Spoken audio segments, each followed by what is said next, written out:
Good afternoon, ladies and gentlemen. Thank you very much for joining me on this gorgeous, gorgeous sunny day. It's drawn to an end, so I am in the shadow, but the sun is bright and beautiful.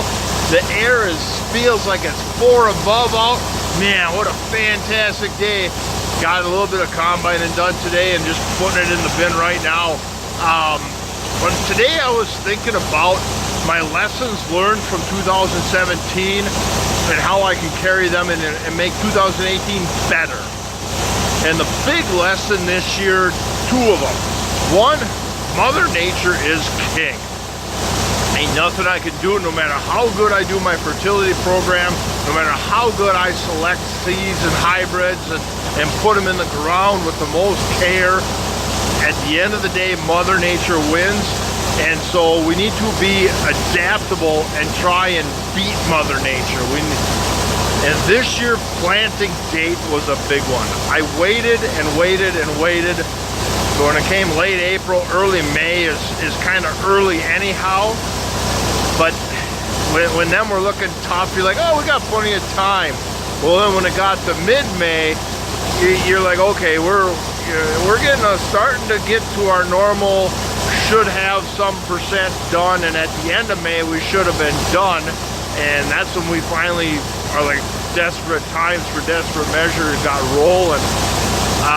So next year I need to work harder. That I'm better off to mud it in early and take my lumps there than I am to let it go late.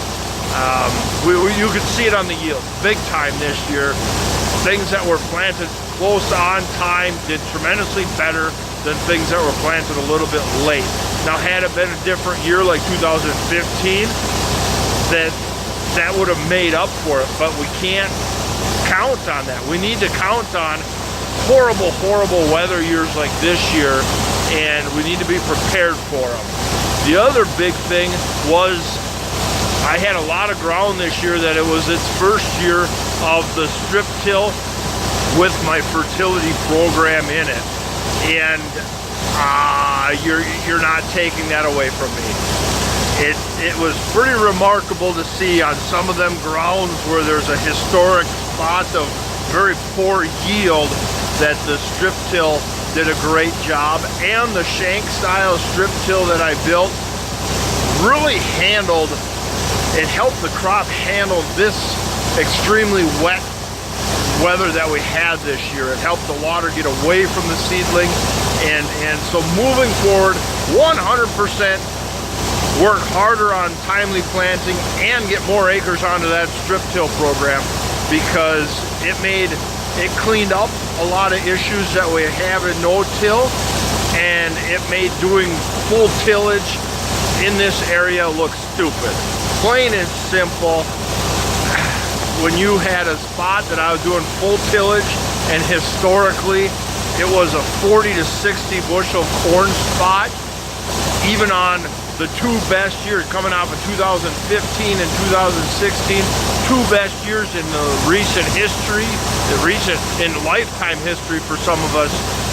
And then you go in with a strip till, and that spot produces 130 and 150 bushel corn because of the benefits of not moving that soil, because of the benefits of having that fertility down at the bottom where there's moisture, there's soil life, there's roots that can grow and get to that fertility.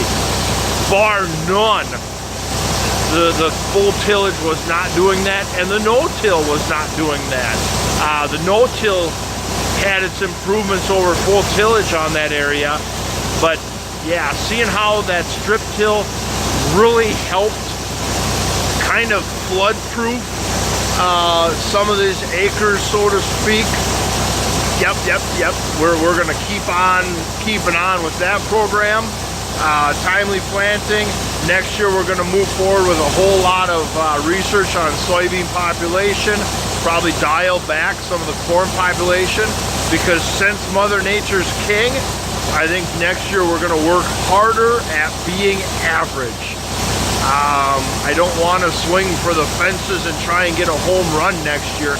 I think next year we are going to plan for average, and that will greatly find us a lot of money per acre to not spend, and that's the bottom line. You know, money out versus money in. And so next year, if we can really decrease the amount of money going out and maintain the amount of money coming in, that as a business, that seems logical. Maybe I'm odd in that aspect, but according to my calculator, that works.